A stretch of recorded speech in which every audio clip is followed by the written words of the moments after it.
नमस्कार। पिछले कुछ महीनों से न सिर्फ हमारा देश बल्कि पूरी दुनिया कोरोना की वजह से बड़े संकट में रही है। तमाम तरह की जो तकलीफ़ें हैं वो लोगों ने झेली हैं, लेकिन इस कोरोना के काल में जो सबक हमें सीखने चाहिए थे, क्या वो हमने सीखे? इसके ऊपर विचार किया जा सकता है, लोग बात कर सकते हैं।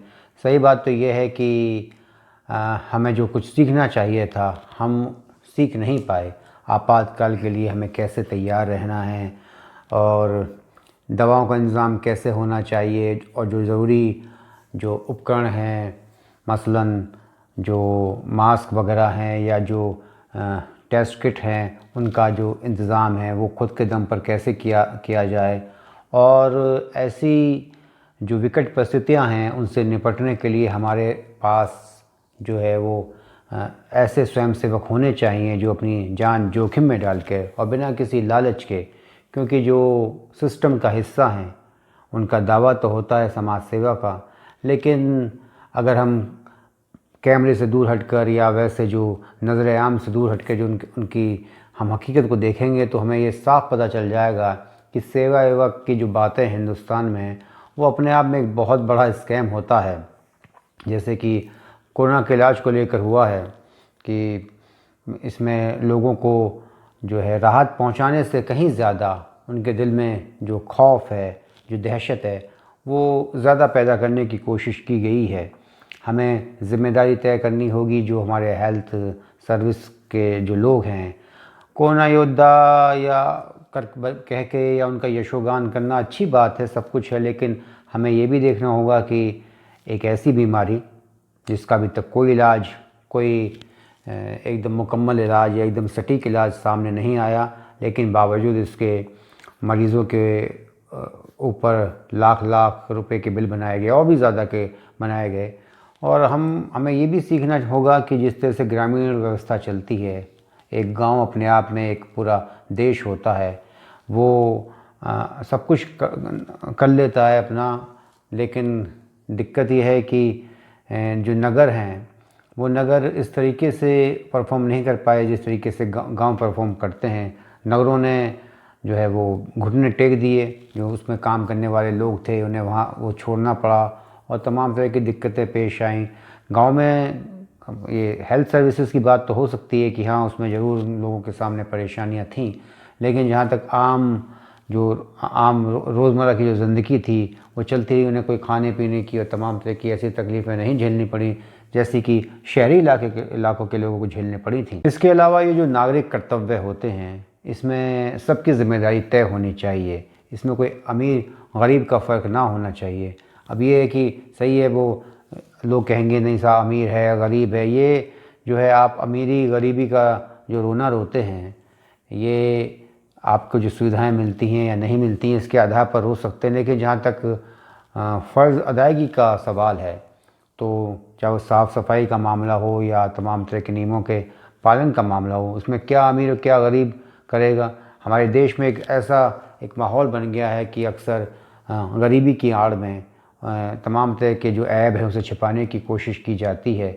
लेकिन एक बात हमेशा याद रखनी चाहिए कि नागरिक नागरिक होता है, चाहे वो अमीर हो चाहे वो गरीब हो। जहाँ तक उसके कर्तव्यों के निर्वहन का सवाल है उसमें किसी तरह का कोई भेदभाव नहीं होना चाहिए। इसके अलावा हमें किस तरह के साइंस की ज़रूरत है कि हमारे यहाँ के लड़के वो आईटी वगैरह में जाएं या तो बेंगलोर हैदराबाद में अपने आप को खा पाएँ या चले जाएं सिलिकॉन वैली। हमें ठीक है, वो उनके लिए एक ज़ाती तरक्की की बात हो सकती है, लेकिन हमें तो जो बायोलॉजी के स्टूडेंट हैं वो चाहिए, ताकि हमारे पास जो पैरामेडिकल स्टाफ हों पर्याप्त मात्रा में। बहुत सारे बच्चे हिंदुस्तान में, लाखों बच्चे हर साल बायोलॉजी से 12th करते हैं और उनको जोड़ा जा सकता है। अनपढ़ जाहिल जो हैं, जो गांव देहात में हेल्थ सर्विस के नाम पे आशा वगैरह हैं, एएनएम वगैरह हैं, उनसे बेहतर तो होगा कि कोई बच्चा 12th पास करे हुए बायोलॉजी में और उसे भी समाज की और देश की खिदमत का मौका मिलना चाहिए। कोटा की कोचिंग और कोटा वाले रिजर्वेशन के चक्कर में हिंदुस्तान के मुस्तकबिल को बर्बाद नहीं करना चाहिए। हमारे देश में लैब्स की तादाद बहुत कम है। ये तो आजकल हमें कस्बों में, यहाँ तक कि गांव देहात में भी ये तमाम तरह के खून की और दूसरी जांच करने वाली जो प्रयोगशालाएँ में नज़र आ जाएंगी। उन्हें चलाता तो कोई डिप्लोमा होल्डर ही है, और लेकिन अब ये सिस्टम की जो है वो मजबूरी है उसे कि किसी एमबीबीएस डॉक्टर का नाम एमडी का लिखवाना पड़ता है अपनी उस लैब के बाहर कि नहीं, मैं इसके तत्वाधान में, इसके सुपरविज़न में ये तमाम तरह की जो जांचें हैं, जो टेस्ट हैं वो करता हूँ। और फिर जो सीएमओ के दफ्तर से आते हैं या फिर पोल्यूशन की जो उसके सामने हैं दिक्कतें, उसका उसे चढ़ावा चढ़ाना पड़ता है और इसकी जो कीमत है आगे चल कर मरीज़ ही चुकाता है। इसके अलावा जो उनकी क्रेडिबिलिटी है, जो विश्वसनीयता है इन लैब्स की, वो भी तय होनी चाहिए। बहुत सारे मामले होते हैं कि जब डेंगू का जो वक्त चलता है तो बता देते हैं कि प्लेटलेट्स कम हैं। अब भी ऐसी आई है कि अब जैसे बहुत सारे लोगों को कोरोना से शिकायत है कि नहीं साहब, कोई भी बीमारी है, ज़ुकाम है, बुखार है हल्का सा, आप जांच करवाने चले जाइए तो सबको कोरोना ही होता है।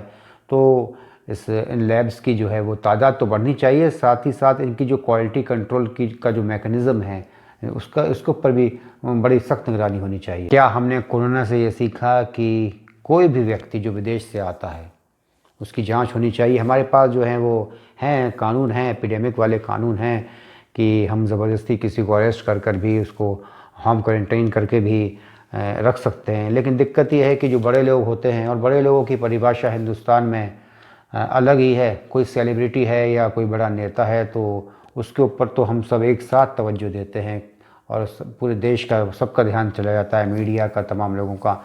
लेकिन जो हिंदुस्तान के असल मालिक हैं, जो रईस हैं, व्यापारी हैं, जो अफसरों के बच्चे हैं, जैसे कि कोलकाता में हुआ था कि वहाँ एक आईएएस जो महिला थी उसके बेटे ने बहुत सारे लोगों को इन्फेक्ट कर दिया। और जो न्यूली रिच पर्सन है, जो नवधनाढ़ वर्ग है, जो उदारीकरण की मैं जिन्हें नाजायज़ औलाद कहता हूँ, वो तमाम लोग थे ले आए। कोई बर्थडे सेलिब्रेट करने इटली गया था, कोई घूमने गया था बाहर, अब वहाँ से वो रोग ले आए। आप कह सकते हैं नहीं साहब आप उन्हें कैसे रोक सकते हैं, तो मानवता का तकाजा नहीं रोका जा सकता। लेकिन भाई चंद हज़ार या बहुत हुआ तो चंद लाख के चक्कर में आप 130-35 करोड़ के लोगों की सेहत के साथ अगर खिलवाड़ करेंगे तो ये कैसे बर्दाश्त किया जा सकता है। और अगर आइंदा ऐसा हुआ, हो सकता है कि आने वाले वक्त में कोई और ख़तरनाक रोग बाहर से आए, तो फिर आप यकीन जानिएगा जितनी रईसी है, जितनी अफसरी है, जितनी नौकरशाही है, सब धरी की धरी रह जाएगी। क्योंकि जब सवाल ज़िंदगी का होगा तो जो कमज़ोर जनता है, जो आपको दीनहीन नज़र आती है, अचानक वही बहुत शक्तिशाली और बड़ी उग्र हो सकती है। हमारे सामने अक्सर दवाइयों की दिक्कत पैदा हो जाती है। ये तो हिंदुस्तान बहुत बड़ा बाज़ार है जेनेरिक दवाइयों के उत्पादन का, हम सारी दुनिया को दवाइयाँ भेजते हैं। लेकिन कुछ ऐसा ही है जैसा कि हमारी हेल्थ इंडस्ट्री के बड़े चर्चे हैं कि अफ्रीकन कंट्रीज़ के लोग और एशिया के दूसरे देशों के लोग यहाँ पे आते हैं और जो बड़े बड़े हॉस्पिटल हैं उनमें इलाज कराते हैं, 5 स्टार जो होटल जैसे लगते हैं। लेकिन सही बात तो ये है कि ये सब दिखावा है, जो हेल्थ टूरिज़्म है, इससे हमें क्या फ़ायदा है। हमें दवाइयाँ बनानी चाहिए। चीन नहीं मानता किसी का पेटेंट, भाड़ में गया पेटेंट। आप दवाइयाँ बनाइए, उसके नाम में हेर फेर कीजिए, कुछ भी कीजिए। और हाँ, उसका जो केमिकल जो प्रोडक्ट है, जो सब्सटेंस है, उसमें कोई हेर फेर मत कीजिए। तो हो सकता है कि जो 1000 रुपये की गोली का पत्ता वो 10 रुपये का बन जाए। ये बात सही है कि जो एमएनसी में काम करने वाले मीर जाफ़र हैं या जो पर्यावरण के नाम पे और प्रदूषण के नाम पे जो एनजीओ के दलाल हैं, वो सबसे पहले इत्तला करेंगे, मुखबरी करेंगे जो बाहर की कंपनी है कि नहीं साहब आपके यहाँ चल रहा है। लेकिन हमारे सामने वो बहुत सारे रास्ते हैं। अगर सरकार की थोड़ी ऐसी मंशा हो, सरकार की थोड़ी ये सरपरस्ती हो, सरकार से अनदेखा कर दे, तो हम बनाए दुनिया की तमाम बड़ी बड़ी दवाइयों को, कोई हमारा क्या बिगाड़ लेगा। लेकिन दिक्कत ये है कि आपको पेटेंट का पालन करना है, क्योंकि आपको अपने जो यहाँ के जो नौजवान लड़के लड़कियाँ हैं उन्हें नौकरी दिलवानी है, एमएनसी में अमेरिका भेजना है। अब भाई जब वहाँ नौकरी करानी है तो आपको उनके नॉर्म्स का भी पालन करना पड़ेगा। चीन तो नहीं मानता किसी तरह का कोई पेटेंट, क्या ज़रूरत है पेटेंट मानने की। अगर आपको लगती है कि ये दवाई ज़रूरी है और बहुत महंगी है और हमें इसका पेटेंट लेना पड़ता है या फिर लाइसेंस लेके बनानी पड़ती है, जो पेरेंट कंपनी है चाहे वो अमेरिका की हो या यूरोप की हो, उसे ही पैसा देना पड़ता है। तो फिर क्या ज़रूरत है उसे देने की, कीजिए। ये भी एक तरह की देशभक्ति है। ये बात अलग है कि जो सिस्टम में बैठे हुए लोग हैं, जो ब्यूरोक्रेसी है, ब्यूरोक्रेसी के जो उनकी जो संतानें हैं, जो बाहर उनके लोग काम कर रहे हैं, चाहे किसी के भी हों, उन्हें बुरा लगेगा। लेकिन कभी कभी क्या होता है कि जो चंद लोगों को बुरा लगता है, हो सकता है कि वो करोड़ों लोगों के लिए बेहतर हो। इसके अलावा क्या हमने सीखा है इस कोरोना काल में कि हमें चिकित्सा और धन के बीच में जो संबंध है, उस संबंध को तोड़ना होगा। हर एक इंसान की हैसियत नहीं है कि वो प्राइवेट हॉस्पिटल्स में चला जाए। हर एक इंसान को वो तमाम जो सहूलियतें जो दूसरों को उपलब्ध हैं, जो चाहे वो सरकारी क्षेत्र में काम करने वाले लोग हों या फिर निजी मुलाजमत में हों, जिन्हें पैनल की और तमाम तरह की सुविधा मिल रही हैं। और कुछ लोगों के पास हेल्थ इंश्योरेंस वगैरह होते हैं, लेकिन वो भी हर वक्त हर उसमें काम नहीं आते हैं। तो हमें अपनी जो हमारा हेल्थ सिस्टम है, जो हेल्थ सर्विसेज हैं, उसे मजबूत करना होगा। उसमें जो गवर्नमेंट सेक्टर है उसी को बढ़ावा देना होगा। और ये जो धन के बीच में, धन और स्वास्थ्य के बीच में जो एक संबंध हो गया है, एक जो व्यापार हो गया कि अगर आदमी को दर्द है कुछ भी तो वो चीर फाड़ करने तक की जो नौबत आ जाती है, इस तमाम चीज़ पे ध्यान देने की ज़रूरत है। आज नहीं तो कल, कल नहीं तो परसों हमें ये जो है हेल्थ का सेक्टर, इसके ऊपर बहुत बड़े क्रांतिकारी कदम उठाने की और बहुत बड़ी सख्ती करने की ज़रूरत है। ये हेल्थ सेक्टर कुछ ऐसा हो गया कि कुछ चंद लोगों के जो सपने हैं, चाहे वो डॉक्टर बनकर हों या फिर ये स्वास्थ्य के नाम पे धंधा करने का हो, उसे पूरा करने के लिए नहीं है। हमें आज नहीं तो कल ये तमाम जो हैं इन लोगों पर वो कदम तो उठाने ही होंगे। क्या हमने इस संकट के समय में कालाबाज़ारी और मिलावट पर रोक लगाने के बारे में कुछ सोचा? खाने पीने की चीज़ों में और तमाम दूसरे क्षेत्रों में तो ये सब होता रहा है, एडल्ट्रेशन होता रहा है और दूसरे तमाम जो बेईमानियाँ होती रही हैं। लेकिन हेल्थ के इस सेक्टर में ऐसे वक्त में जब पूरी दुनिया परेशान है, जब मानवता जो है वो ख़तरे के मुहाने पर खड़ी हो गई है, तब भी लोग बाज नहीं आए। 2-2, 3-3 हज़ार का जो इंजेक्शन था वो 70-70, 80-80 हज़ार का बिका। तमाम तरह की जो दवाइयाँ, यहाँ तक कि जो एक N95 कौन सा मास्क है वो भी बड़े धड़ाधड़न वो नकली बने, सैनिटाइज़र तक नकली बने। सही बात तो ये है कि जो मिलावटखोर होते हैं, जमाखोर होते हैं, मुनाफाखोर होते हैं, उन्हें कोई मतलब नहीं है। कोई बाढ़ है, कोई अकाल है, कोई प्राकृतिक विभीषिका है, युद्ध है, उन्हें कोई मतलब नहीं है। उन्हें हर कीमत पर अपना मुनाफा कमाना है और अपने नफ़े के सामने वो कुछ नहीं सोचते हैं। अब जब देश में कुछ ऐसा माहौल है कि ये एक जो परंपरागत मतदाता वर्ग है वो ऐसी बातों में बड़ी दिलचस्पी लेता है, आज से नहीं सैकड़ों सालों से। लेकिन जैसा माहौल अब माफिक है, ऐसा तो कभी ना था। एक सबक जो हम सब ने इस कोरोना के काल में सीखा है वो ये है कि हम सब का विश्वास अपनी देसी चिकित्सा पद्धति की तरफ काफ़ी बढ़ा है। ये तो हज़ारों साल से जो आयुर्वेद है वो हमारी जीवन पद्धति का एक हिस्सा रहा है।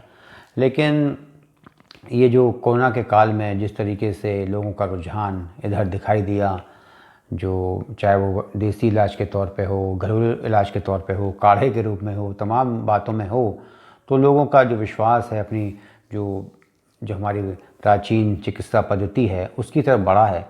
और इसलिए सरकार को ये चाहिए कि ये जो हमारे बीएमएस के कॉलेज वगैरह हैं, चाहे बीएमएस हो या फिर उसका नाम बदल के बीयूएमएस कर दो, बात तो वही है।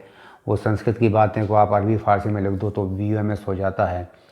तो उन्हें बढ़ावा देना चाहिए। और क्योंकि जब देश की जनता का रुझान इधर बढ़ रहा है तो सरकार का फ़र्ज़ बनता है कि वो तमाम तरह की जो सुविधाएं वो उपलब्ध कराए। और इसके अलावा जो इस पद्धति के डॉक्टर हैं, जो हम वैद्य कह लें, हकीम कह लें, तो अभी इन्हें मजबूरी में एलोपैथ की प्रैक्टिस करनी पड़ती है, क्योंकि एलोपैथ का इलाज आयुर्वेद के बनिस्बत सस्ता पड़ता है। लोगों को लगता है कि नहीं आयुर्वेद बहुत सस्ता है, कि वो बस चूरन बना दिया, ये बना दिया। बहुत महंगा इलाज होता है आयुर्वेद का।